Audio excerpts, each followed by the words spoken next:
सभी को जय मसीह की। मैं परमेश्वर का धन्यवाद देता हूं कि इस सुंदर समय में परमेश्वर ने हमें एक बार फिर से अपनी महिमा के लिए चुना है और नियुक्त करा है।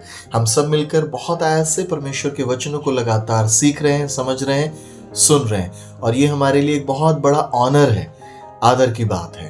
तो आइए आज क्यों ना हम फिर से परमेश्वर के वचन की ओर अपना ध्यान केंद्रित करें और परमेश्वर आज हमें कुछ मुख्य बातों को सिखाना चाहता है, उससे हम सीखें और सुने। अगर आपके पास परमेश्वर का वचन बाइबल है तो आप उसे निकाल के रख सकते हैं। आप एक कॉपी भी ले सकते हैं, पेन पेंसिल भी ले सकते हैं, आप नोट कर सकते हैं ताकि परमेश्वर का वचन आपको एडिफाई कर सके, आपको उन्नति के पग पर ले जा सके। मत्ती रचित सुसमाचार उसका 18 अध्याय और वचन 19 में इस प्रकार से लिखा है, फिर मैं तुमसे कहता हूं, यदि तुम में से 2 जन पृथ्वी पर किसी बात के लिए जिसे वो मांगे एक मन के हो तो वह मेरे पिता की ओर से जो स्वर्ग में है उनके लिए हो जाएगी। इंग्लिश में लिखा है, if 2 of you agree concerning anything and it will be done from my Father who is in heaven। अगर 2 जन एक बात के लिए सहमत हो जाएंगे, एग्री हो जाएंगे, तो वो मेरे पिता की ओर से जो स्वर्ग में है उन व्यक्तियों के लिए जो अर्थ या पृथ्वी पर है हो जाएगा। शब्द जो एग्री है, एग्रीमेंट है, इसी शब्द के ऊपर हम लोग सीखने जा रहे हैं और आज के प्रचार का शीर्षक है सहमति की प्रार्थना, एन एग्रीमेंट प्रेयर, सहमति की प्रार्थना। प्रभु यीशु मसीह ने, या यूं बोलो गुरु यीशु मसीह ने अपने शिष्यों को सहमति की प्रार्थना के लिए बहुत ज्यादा जोर दिया और सहमति की प्रार्थना शिष्यों को सिखाने का मकसद जो था, क्योंकि वो जानते हैं अगर पृथ्वी के ऊपर परमेश्वर पुत्र प्रभु यीशु मसीह के शिष्य अगर सहमति में, एग्रीमेंट में नहीं आएंगे तो वो कार्य आगे नहीं बढ़ पाएगा। शब्द एग्रीमेंट या एग्री जो लिखा हुआ है ये ग्रीक का एक शब्द है और यूनानी भाषा का शब्द का जो शाब्दिक अर्थ है वो पाया जाता है टू सिम्फोनाइज।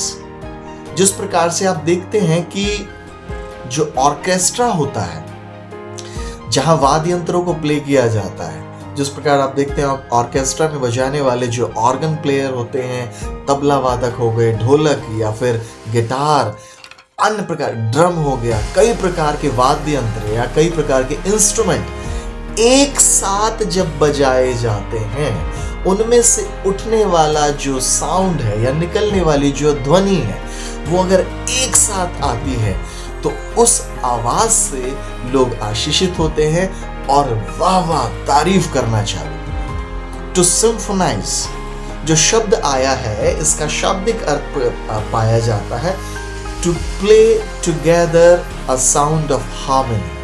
एक साथ बजा के किसी अच्छी मेलोडियस धुन को एक साथ प्ले करके जब सारे वाद्य यंत्र एक साथ बजते हैं तब उसमें से उठने वाली जो आवाजें हैं लोगों को आशीषित करेंगी और लोगों के अंदर एक उत्साह और सामर्थ्य को भी पैदा करेंगे। ठीक इसी प्रकार से जब 2 लोग किसी एक उद्देश्य के लिए सहमत हो रहे हैं, जब ढोलक, तबला, गिटार और ड्रम सेट, कीबोर्ड, हारमोनियम एक प्रकार से सहमत हो जाते हैं तो वो एक अच्छी आवाज को निकालते हैं, सहमति की आवाज। और ठीक इसी प्रकार से जो शब्द ग्रीक में या यूनानी भाषा में उपयोग किया गया है सहमति, वो भी यही है कि 2 लोग एक साथ मिलके किसी एक चीज के लिए सहमत होके जो कि सही है, मन की स्वेच्छा से, सही भावना से सहमत हो रहे हैं और उस एक चीज के लिए वो स्वर्ग के पिता, स्वर्ग के परमेश्वर की ओर आवाज उठा रहे हैं और तब वो कार्य पूरा हो जाता है। प्रभु यीशु मसीह ने सहमति की प्रार्थना के लिए बहुत ज्यादा जोर दिया। सहमति की प्रार्थना करना क्यों जरूरी है? A prayer of an agreement और एन एग्रीमेंट प्रेयर प्रार्थना या सहमति की प्रार्थना करना बहुत ज्यादा जरूरी क्यों है? क्योंकि बाइबल के अनुसार ये एक वायदा है। बाइबल के अनुसार ये परमेश्वर की इच्छा है। अब जैसा यीशु मसीह ने अपने चेलों को सिखाया, वो अपनी इच्छा के बारे में बता रहे थे और परमेश्वर के वायदे के विषय में बता रहे थे।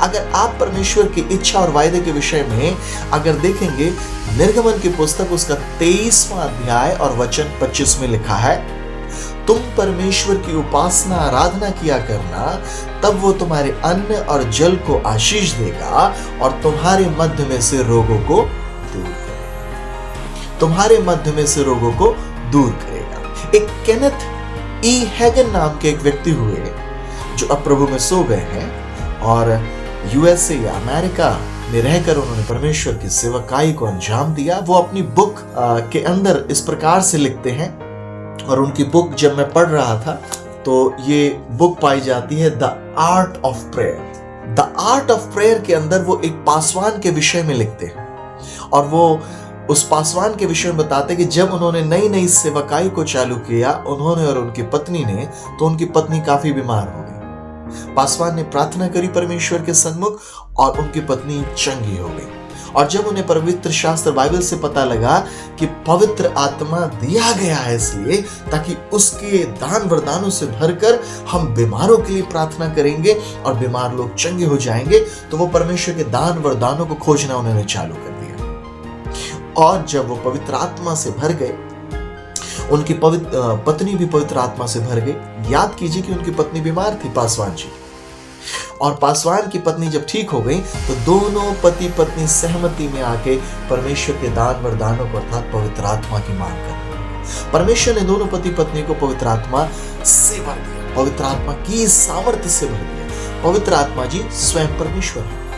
और एक बार जब उनका चर्च कलीसिया लग रही थी तो वहां एक पति पत्नी थे जिनका विवाह कुछ समय पहले हुआ था, और वो दोनों पति पत्नी चर्च आया करते थे। और उनकी पत्नी काफी बीमार हो गई, और पत्नी की बीमार होने की वजह से उन्हें जब हॉस्पिटल के अंदर एडमिट किया गया, तब पता लगा कि उनकी ओपन हार्ट सर्जरी, डॉक्टर लोग बोल रहे हैं उनके हार्ट के अंदर प्रॉब्लम है और उनकी ओपन हार्ट सर्जरी हो गई।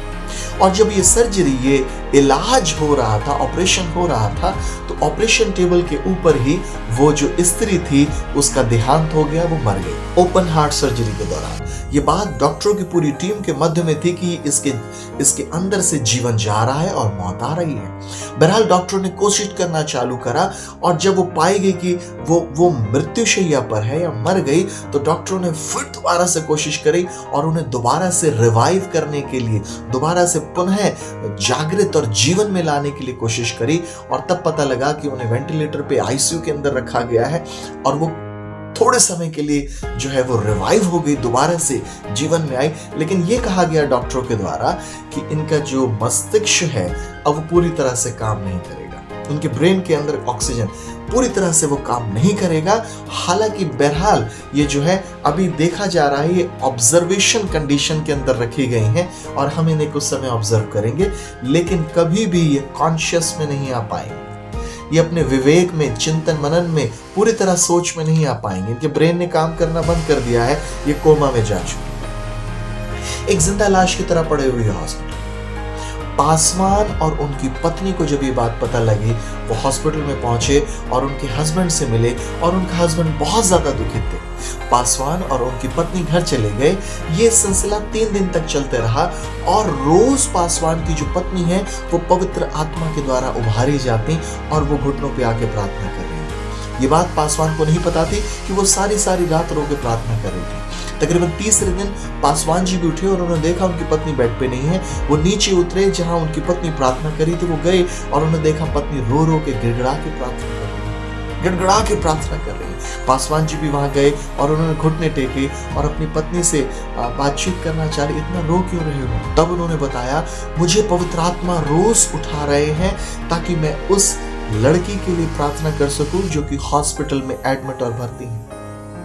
मुझे पवित्र आत्मा जी बैठने नहीं दे रहे, और पवित्र आत्मा के द्वारा मैं उभारी जा रही हूँ, पवित्र आत्मा के द्वारा मैं प्रेरित की जा रही हूँ ताकि मैं उसके लिए प्रार्थना कर सकूं। 14 दिन इस पति और पत्नी ने, जो कि पासवान है, उस स्त्री के लिए जो कि हॉस्पिटल में पड़ी हुई है, दोनों ने एग्रीमेंट, सहमति की प्रार्थना करी। और चौथे दिन इन दोनों पति पत्नी के पास खबर आ गई कि जो स्त्री मर चुकी थी ऑपरेशन टेबल पे, किसी तरह से वो रिवाइव करी गई और अब जिंदा लाश की तरह कोमे में पड़ी हुई है। और डॉक्टर बोल रहे हैं ये कभी भी अपने ब्रेन, अपने मस्तिष्क में दोबारा से इसका मस्तिष्क लौट के नहीं आएगा और ये कॉन्शियस, इसका विवेक जो है वो काम नहीं करेगा। और ये कह के डॉक्टरों ने उसे बोल दिया था। और यहाँ पासवान और उनकी पत्नी ने सहमति की प्रार्थना करी और उसी क्षण जो है वो जो स्त्री है वो दोबारा से अपने कॉन्शियस और विवेक में लौट आई। और ये बात को देखकर डॉक्टर भी बहुत चक्के रह गए। हाँ प्रियो, सहमति की प्रार्थना, a prayer of an agreement prayer. सहमति की प्रार्थना गुरु यीशु मसीह ने बाइबल में बताई। कैसी प्रार्थना है? जिस प्रकार से वाद्य यंत्र बजते हैं, अगर ढोलक, तबला, कीबोर्ड, गिटार एक साथ ना बजे और एक साथ आवाज को ना निकाले तो सुनने वाले बोर हो जाते, कहते हैं क्या बजा, वो डिस्टर्ब होने लगते हैं कि यार सही से सुर और ताल नहीं चल रहे। इसी प्रकार से विश्वासी लोगों की एक सहमति की प्रार्थना एक मन के साथ, अगर एक मन से कर रहा है और दूसरा नहीं, तो प्रार्थना प्रभावशाली नहीं है। लेकिन अगर दो व्यक्ति पृथ्वी के ऊपर एक मन से स्वर्गीय यीशु के नाम से, स्वर्गीय पिता से मांगेंगे तो वो सारे काम हो जाएंगे।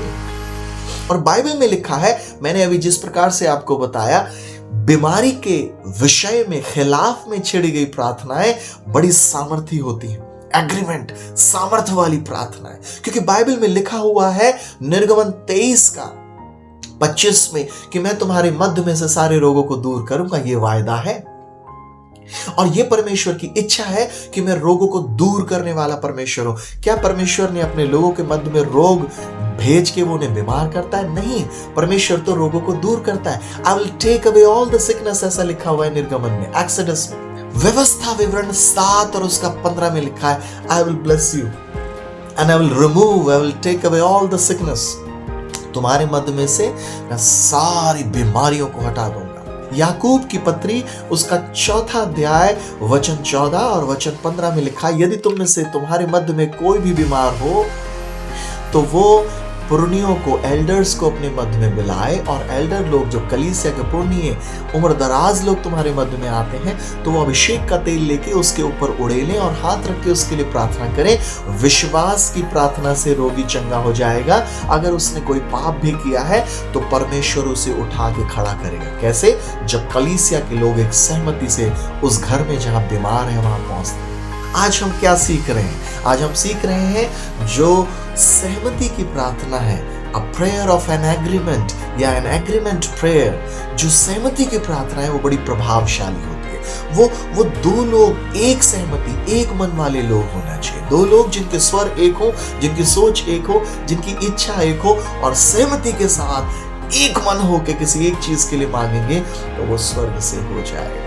जिस प्रकार से पासवान और उसकी पत्नी ने उस मरती हुई स्त्री के लिए प्रार्थना करी, जिसे डॉक्टर ने बोल दिया था ये अपने कॉन्शियस में दोबारा लौट के नहीं आएगी, लेकिन जब उन्होंने प्रार्थना करी तो चौथे दिन वो स्त्री अस्पताल में चंगी हो गई। आपकी प्रार्थनाओं का प्रभाव है, आपकी प्रार्थनाएं प्रभावशाली हैं। आपकी प्रार्थनाएं अगर सहमति के साथ की जाए किसी चीज के लिए भी, चाहे आप अपने घर के अंदर किसी कर्ज में डूबे हुए हैं, सहमति में आ जाएं। पति पत्नी के अंदर अगर लड़ाई झगड़े हो रहे हैं, अगर लड़ाई झगड़ों को खत्म करना है, सहमति में आ जाएं। आपके बच्चे अगर कमजोर हैं, पढ़ाई में पढ़ नहीं पा रहे हैं, सहमति की प्रार्थना से आप बंधनों को तोड़ देंगे। ये किसने सिखाई है? ये यीशु मसीह ने सिखाई है प्रार्थना। यीशु मसीह क्या चाहते हैं? यीशु मसीह की इच्छा है, यीशु मसीह का वायदा है ये कि मैं तुम्हारे मध्य से सारी बीमारियों को, सारी निराशाओं को, सारे प्रकार के कर्जों को दूर करूंगा। मैं तुम्हारे अन्न और जल और रोटी और कपड़ा और मकान, तुम्हारे परिवारों को, तुम्हारे बच्चों को आशीष दूंगा। ये परमेश्वर का वायदा है, इसे उपयोग में लाएं। परमेश्वर कभी किसी को बीमार नहीं कर रहा है। परमेश्वर चाहता ही नहीं है कि कोई बीमार हो। अगर वो चाहता तो ये वाली प्रार्थना करने के लिए क्यों बताता अपने लोगों को। आज परमेश्वर दयालु और कृपालु है और सहमति की प्रार्थना से वो खुश होता है। सहमति की प्रार्थना स्वर्ग की इच्छा को, स्वर्ग के वायदे को पृथ्वी पर ले आती है। क्या करती है? वो दोबारा से चीजों को बहाल कर देती है। क्या कर देती है? बंजर जमीन के ऊपर फसलों को वो उगाने के लिए सहमति की प्रार्थना बड़ी प्रभावशाली पाई जाती है। क्यों ना हम सहमति की प्रार्थना में आ जाए। सहमति की प्रार्थना हर एक बंधन को तोड़ देगी। सहमति की प्रार्थना आशीषों को ले आएगी।